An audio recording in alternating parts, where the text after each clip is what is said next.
everyone. I am so happy today in this second episode, the second time that we shall talk.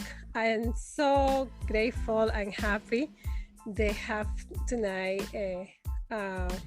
beautiful friends who just meet, but it was instantly a connection and empathy since we saw each other during the workshop with Muse Art, the creative writing.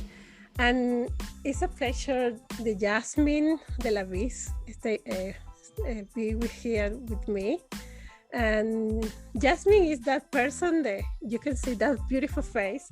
She's always smile, and even the platform we met through this Zoom meeting, you can feel her kindness, and that's one the things is make me think we can keep going our friendship, and that's the reason today I invite her to talk and be part of my project. We shall talk.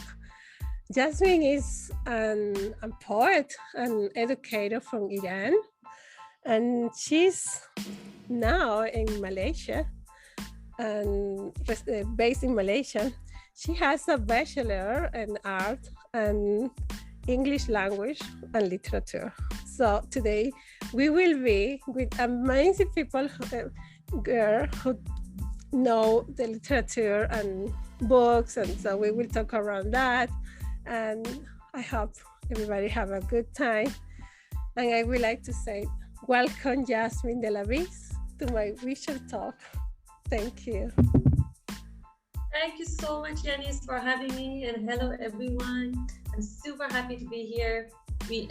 Although there is a massive time difference, it's nighttime in Canada and it's morning in Southeast Asia where I am, Malaysia.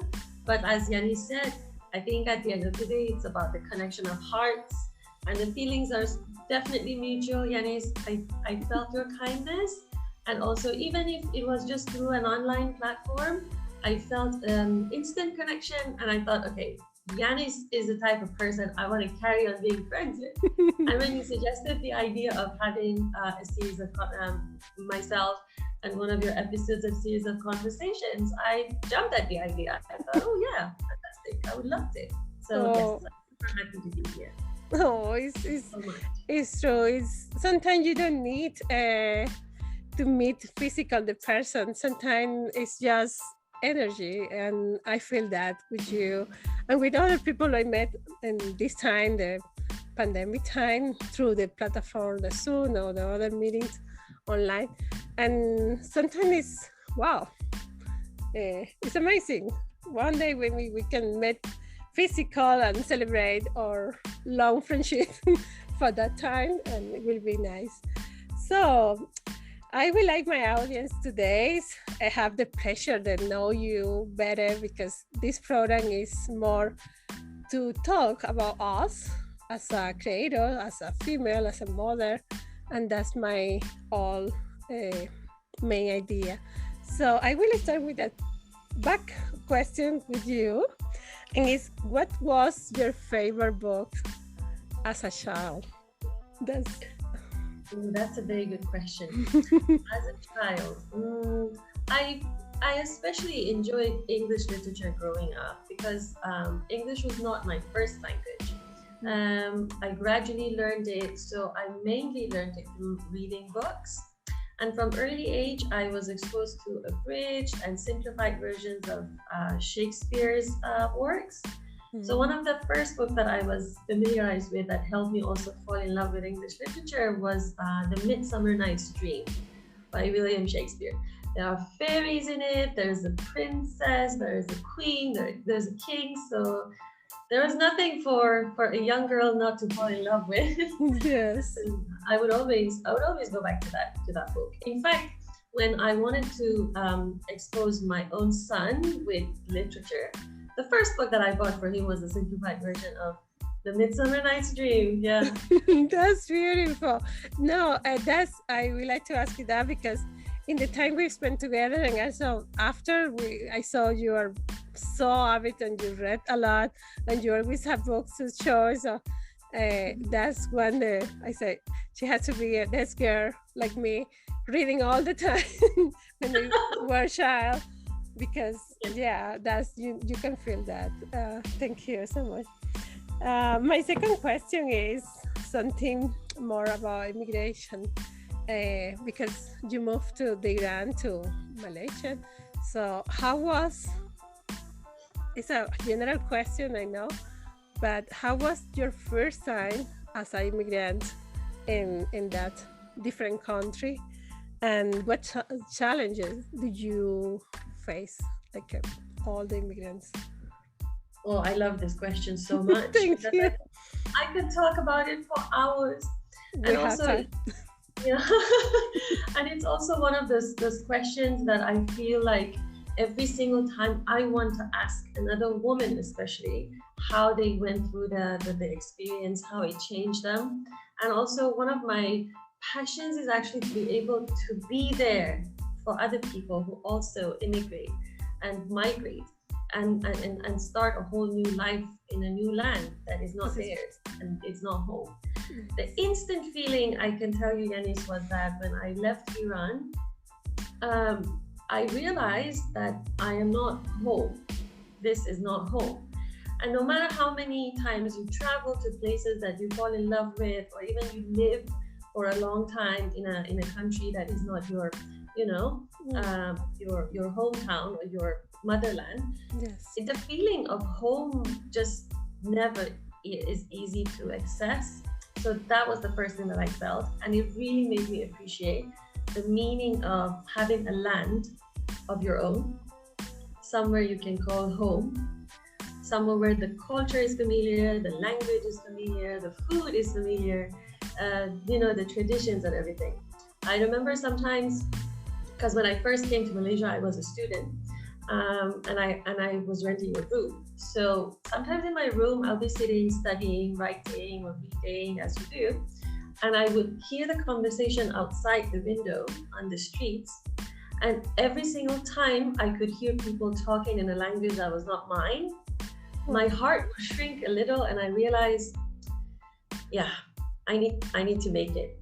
I need to learn how to adapt, and I need to understand that this is not my home, but I have to try my level best to make it home. It's been 10 years. Wow. I've learned the language to a good degree, I would say. I think I have learned a bit of the culture, I hope. And so far, so good. But it definitely was not very easy at the beginning, which I'm sure you share the same feeling as myself. Yes, now the reason I ask that, because almost all the female I invite, and the people I invite, because I will invite men to this program, mostly the people are immigrants or immigrants. So I know it's like almost the same feeling, but everyone have a different story and different, and I really love listen other people's experience, because that makes us more connected. I think that's and listen the experience and learning, because it's another place now. And thank you so much for sharing that. Thank you. I know that you have just in the light of COVID. I love that, how you say that in your in the life of COVID and the pandemic. You found the Persona Poetry Association, and I would like to tell us about what it was your motivation, and who are the people around you and your creative group, and tell me about what is Persona Poetry Association, and what do you do, and whatever you want to tell us. Yes, exactly. In light of the pandemic, sort of like, I guess, also searching for the light within the pandemic. Yeah, So that's the reason I love that sentence. It was like exactly in the light. This program's born in that space as well. So the pandemic child. I had the idea of creating a platform for especially females, and also again with the same background, if they are immigrants, refugees, if people, especially persons of color, would like to have a platform to be able to express themselves better, especially within, you know, this uncertain and difficult times, for them to be able to find peace. Now, this peace can be peace of mind, peace of heart. They want to be able to, you know, calm themselves down, to be able to write down their feelings, because I believe at its core, we study literature because it's supposed to gift us empathy and understanding, and also make us kind, as in, you know, that's, I guess at the end of the day, the main reason why we're here, isn't it? Love. So I feel like also the same situation could happen and can be established through writing, creative writing. It creates a platform for us to be able to write down our feelings, share our feelings. So we hold workshops where a group of like-minded people, judgment-free zone, can sit down and think about their feelings, you know, swift through their feelings and write it down and share their ideas with each other. It mainly is for aspiring writers and people who would like to learn to be able to express themselves better through writing. So I'm hoping that our circle keeps growing and it becomes bigger. And it becomes more international, as you said at the beginning of our meeting today as well, because I feel like to have a community, mostly an international community, is what we're after. Yes. And I could see that through the workshops that we attended together, and I found it so precious that people from different parts of the world, different time zones, different backgrounds, can sit down and talk about the same thing. Yes. And it can, like what you said, Yannis, I think it's very therapeutic, and it also makes you feel like, oh, I'm not alone. This is a very universal experience. So why not share it with everyone else and see how they deal with it? Or maybe at least we can hold each other's hands. If not much, at least we can be there for each other to listen to each other. It's so beautiful. No, I knew we had to talk about that because the time we spent together in all the nights in the workshop, the Muse Art, I realized we had many points of view, very similar, and connections. And one is that connect peoples and building bridge. I call myself I am a bridge because I always before the being immigrants in Cuba, I always be like that, connect peoples and cultures and be around the other communities, not my own Cuban community. And here I keep doing more because it's more possibility to do. So I'm so happy that you talk about that, and of course your workshop would be amazing to open abroad. Yes. I would like, because it's about you, I would like you tell me your experience about the benefits of creative writing and poetry. Is really, as we know, is endless. Can help in many ways, or mental health, and also or creativity is something everybody has to experience in one time in life. So for you, what is your reason for writing creatively or writing poetry? I know that question is like, but don't worry, you can tell me. I think immediately when you asked me the question, the first thing that came to my mind was to diarize my human experience, if that would be the best way to put it. Some days we feel super happy to be here, to be alive, to be able to make a difference.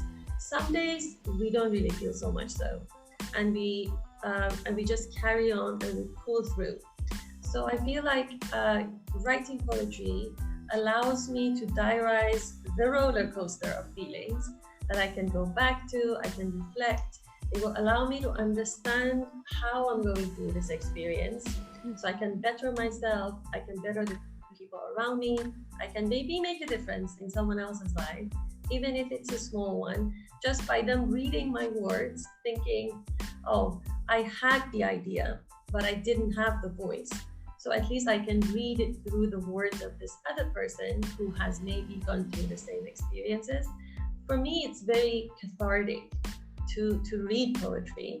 When I don't know where else to go, I find a poem that speaks my heart, and then I feel a connection, and then I feel less lonely, and I feel connected, and I feel strong, and it allows me to carry on. So I'm hoping that someone would also read my words and think that, so this is a common experience. I shall survive, and everything will be all right. Oh, that's beautiful, Jasmine. And I have to tell to our audience, your work is so beautiful. I have the privilege to be there and listen to the draft we do together in the workshop, and then see the pro. I don't have the books here, it's over there. Yes, I know you received already. I saw the news. So, I got to experience it twice. Beautiful. Yeah. And see your work there. Yes, I recommend everybody. Please, I will left the share. I will left the link after. I will share that, and you can have to read the poems that Jasmine there is for work. For peace. There's a short story, a metafiction, mini fiction, and also I think 4 poems. I'm not sure.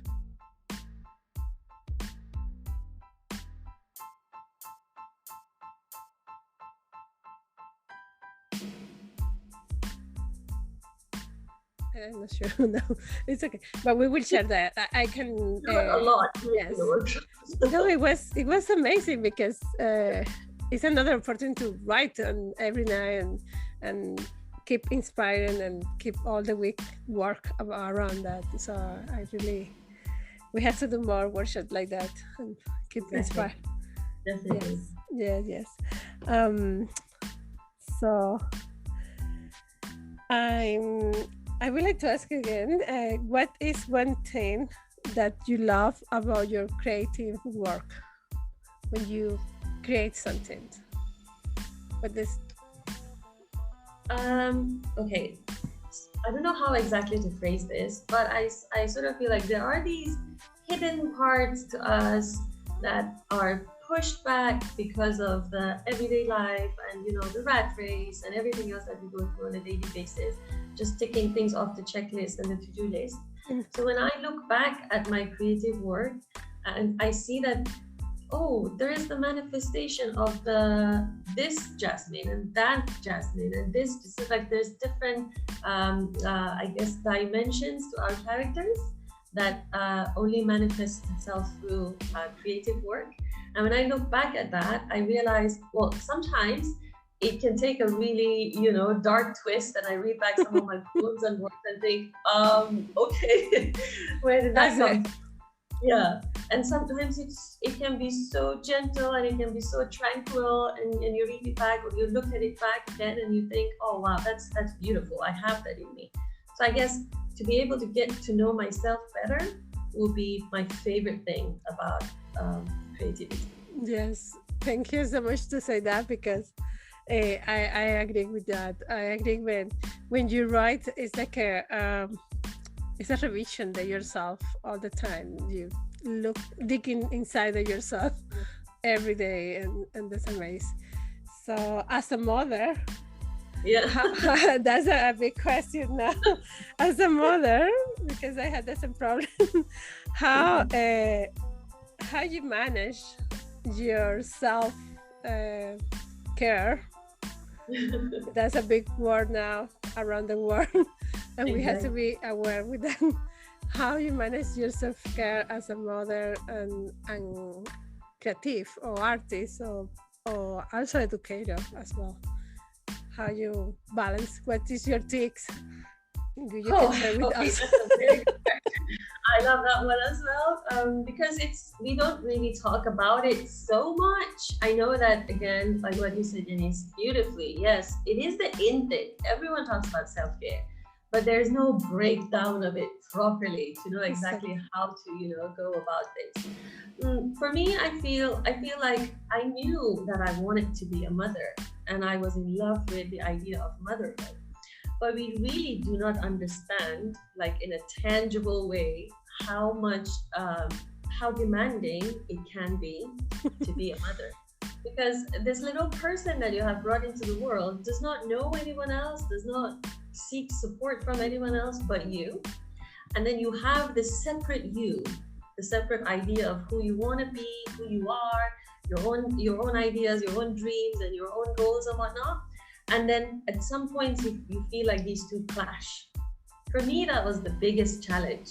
Yes. To have to compromise to that level, to actually think that I need to put this aside for maybe a month, or 2 months, or 6 months, or a year, even sometimes for some mothers, to be able to, be there for my child. And then only would I be able to, carry on with everything else that is also part of my journey. So to share the journey with that little person, I think would be the biggest challenge. And as an educator, teaching is a work of heart. Yes. Because you need to give yourself 150% of yourself to the job. If you would just like to go and tick in some learning objectives and do a bunch of assessments and get it done with, I don't think that would be what teaching is supposed to be. Yes. You need to be there for these little souls as well, who have big minds, they have big ideas and aspirations, and you need to be there for them and listen to them. And especially for me, the nature of the subject I teach, literature, is such that you get the creative ones. You get the ones that have a lot to say, they are opinionated, they want to be heard. So that also has its own special demands. To be able to give you a recipe how to balance everything, I think the best way to put it would be to say, really, literally, to have a schedule, to turn off some points and then turn on the others. Like, for example, if I am being a mom at this stage, cooking, cleaning, taking care of my child, reading him stories, and just like being a mom, 100%, just being there. I try not to think about anything else. I try. I'm not saying it's 100% possible, but I try. So I guess to find balance. If I'm a teacher, I would try just to be that. If I'm a mother, I try just to be that. But when I'm in the zone, as one of my poems, A Room of Her Own, when I'm in the room of my own, as Virginia Woolf says it, I try not to let anything else come in, because that is self-care. Yes. Your heart is with the people in your life, and they are very important. They are super important in your happiness. But also, it's very important to have that time and space just for yourself, because what do they say? You cannot pour out of an empty cup. You have to take care of the cup first. Yes, I love that how you call it? Moraleja? No, that's in Spanish. Sorry. The saying. Yes, right. Yes, I love that, and it's true. I asked that question because myself, I find that very important to have that space for us to write, to create, or just recharge the energy. I love that word, recharge. Yes, recharge. I love recharge myself. Sometimes only do this program with you, and now for me my spirit go out, so up.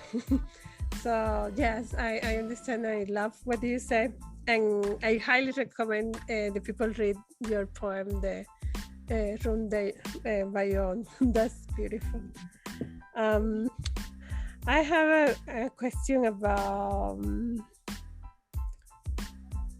do you listen music? I know you talk about music sometimes, so imagine you love music. So do you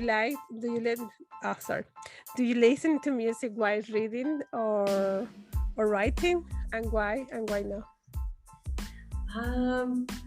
I guess it depends. Sometimes I just like the sound of silence. Again, being a mother, I Yes, I know. just want it to be silent, right? Yeah, depending on my mood, sometimes yes. But if not, I would listen to some relaxing music, especially instrumental piano pieces where there's just like the sound of, because the sound of piano is a reminder to me of the sound of raindrops. And it's that I just love the harmony of it. So yeah, that is my go-to if I'm writing or if I'm reading. But I also have my guilty pleasures because, like, being Persians, Iranians love, dance music. I know. So yeah. So if I'm not writing, if I'm not reading, if I'm listening to music, it's definitely something that's gonna make you want to dance. You don't want to just like sit down and listen. And I guess also one of my favorite genres of music is Persian traditional music. Oh, that's beautiful. I love it. Beautiful. It sounds so authentic and it just like goes through your soul and does things to you. I don't know how to explain, but yeah, Persian traditional music will be the type of music that I would just sit down, perhaps look out the window. If I get a chance after the pandemic to look at a proper scenery, perhaps to listen to that and to just think about the universe. That's beautiful. No, I knew because I heard you sometimes talk about music, so I have that question there. Jasmine, this is a question I ask almost all my guests in this program. Is about what did you learn or unlearn in this time of the global pandemic? I know we learn a lot, or no? Or unlearn. That's the reason I say unlearn. Yeah, exactly. Oh, I love that as much as you say learning is important, especially unlearning a lot of things. The biggest thing for me, Yannis, was that I realized that I was taking lots of things for granted. I always put a label on myself that I'm an introvert, or maybe if I were to be a combination of an extrovert and an introvert, I'm more of the latter. So I don't really like going out. I don't really like to, be outdoorsy. But after the pandemic, I now have realized that, oh my God, I have actually taken all of that so much so for granted. And now whenever I get a chance, I just want to go out. I want to go to the beach. I want to go to the jungle. I want to go for walks. I want to see my friends more often. I want to hug more people. And I want to really spread this love and joy and passion as much as I can. So the one thing that I miss the most, and I feel like I came to appreciate more because of the pandemic, is human connection. I never realized that I was so much in need of it, and I respected it and appreciated it so much. So therefore, I guess also the fact that I've been able to connect with more friends online and do more things online, such as this beautiful session that we are having together today. That was the part that I had to sort of unlearn, that I thought that you can be 100% okay by yourself, but no. I realized that I'm a true seeker of human connection. And I would never take that for granted ever again. That's beautiful you say that. I again agree with you because I have kind of the same experience. I have been like, I am finding my home. I love being at home always. Yes, and I can be in my ball myself for years in my shell. I call my shell like a snail. And yes, but I realize in the other hand, I am a social people and I need connections. I need to talk with people. We need to see each other and hug, because my Cuban side. But yes, but yeah, it's very nice that you say that. Thank you so much. I would like to ask you, well, it's something as well I have been reflecting on all this time, and also as some of my guests as well. As a mother and educator and artist as well, what message do you want to convey to the new generation or to the a global community, because now we are in the global community? What message do you think as a Jasmine human being, beautiful human being? Well, that's a big one. I know. I think that with the changes in technology and the ever-changing, online platforms and whatnot that we might not even know of, that the young generation are delving deeper into. Like recently, I found out that the younger generation, Gen Z, as an example, really does not care so much about Instagram and of course Facebook. Let's mention history. But like now they are into Discord and all these other platforms where they can create their own little groups and chat with each other and whatnot. And I know that this growth in technology inevitably causes them to feel less of a connection to the world outside. And also another danger that comes with it is that technology creates these dichotomies, like these dualities. Are you a cat person or a dog person? I've talked about this, I think, a long time ago with some of my students as well. Or like you become a leftist or the right wing kind of person. You become it's either black or white. It's either this or that. And I sometimes fear that they grow up with just this black and white understanding of the world around them, and especially combine that with technology and how perpetual and consistent it is, and it constantly hammers into their heads. I feel like the biggest message and the biggest request for me for the young generation would be for them to really look past these blacks and whites, these dichotomies and these dualities and the high and low. You're either this or that. It's either this or that.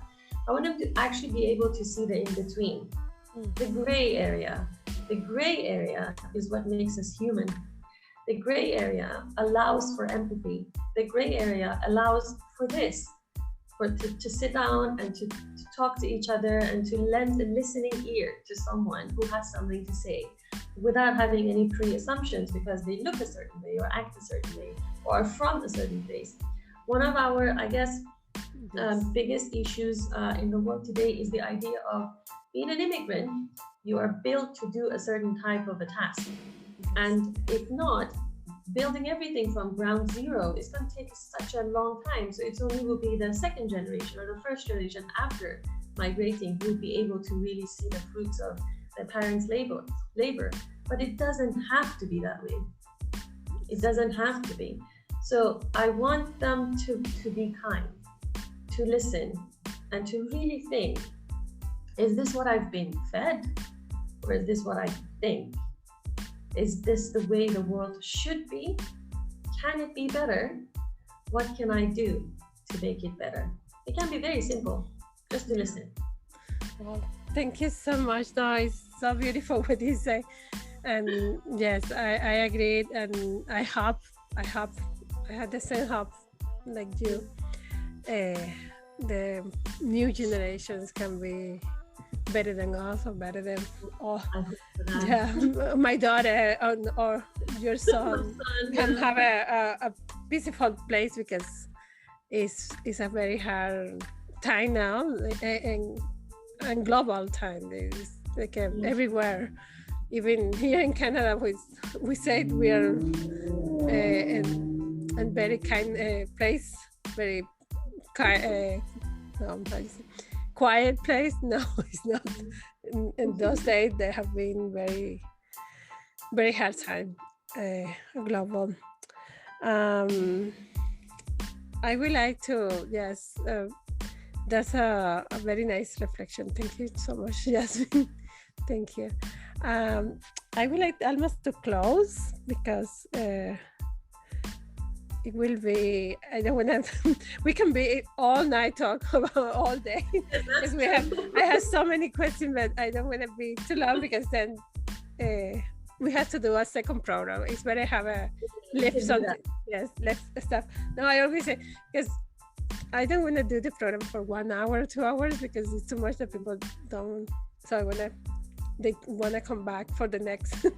So we had to have conversation for the next time. But I would like to close asking you what books you read now. We will close and circular. What books? Because the other day in other meetings we went to grass. Yeah. You and me. Yes. We met. Such a serendipity. Yes. I went in and I saw you and for a second I had a deja vu. I thought, what's happening? Where am I? Yeah. I'm so happy. Yeah, it was so beautiful. No, I am so happy that we met there in Teen Journal as well, because that's another group, the creative I love to always meet. It was so nice. It was like, I want to go back. I definitely would want to go back to that group. It's a small little group, but I can feel the connection, and they are so joyful and very supportive, and yeah, definitely. Yeah, no, also send that's right. It was when we were looking at one of the workshop members' works, I think, if I'm not mistaken, and then we talked about it was her story of someone that we guessed, perhaps from the prologue or the first chapter, that this was gonna be dealing with mental health issues and perhaps maybe even trauma. And then we had a discussion about, oh yeah, definitely, I would love to recommend this book. Right now I am reading a collection of poetry by Gillian Clark. Yeah, so that's like a combination of something I'm doing for my students, and also at the same time, I love poetry, and to read more into it and whatnot. But if I were to recommend that book according to the discussion we had previously, it's called Eleanor Oliphant. Okay. It's Completely Fine by Gail Honeyman. Okay. I could maybe even write it. Yeah. Then send me the in the mail.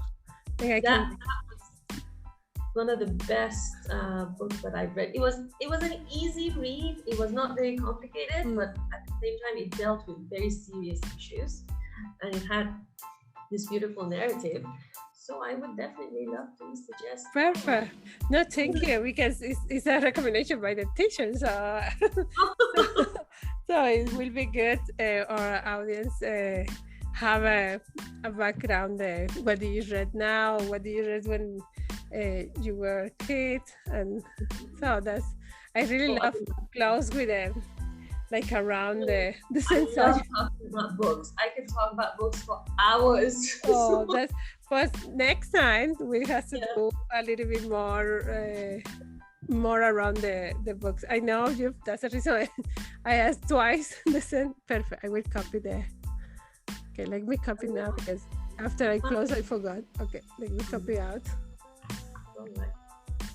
Yeah, I do try to do a combination of different types of reading. I try to read one fiction to keep me human, obviously, and then I also try to read non-fiction as much as possible. The background of the author, or biographies and that sort of work.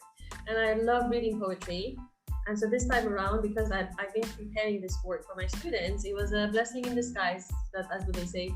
Feeding two birds with one stone. I ended up doing 2 in 1, which is a blessing.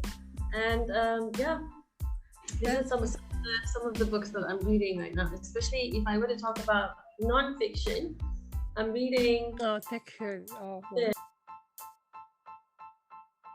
Yes, I like. Ted Hughes, The Unauthorized Life, Jonathan Bate. When I was doing my bachelor's degree, I was obsessed with Sylvia Plath. Oh, really? So, yeah. So that never gave me actually a proper chance to be able to also read about Sylvia Plath's husband, Ted Hughes. But I've been working on a collection of his poems, 15 poems. But then I realized that to be able to really understand the man behind the collection, I need to read more about the man. So I'm reading about Ted Hughes, and it's been a journey. That's amazing. I love Sylvia Plath. I I think I have the last novel. It was I don't know. It's another side. And yeah, I really love her and the poems and also the life she had. It was really her life. Yeah. Really hard. Yeah. Something. Yeah, I know. So next time we have to have a section only to talk about what we read. Yes, let's go to do that. I really love to do with you.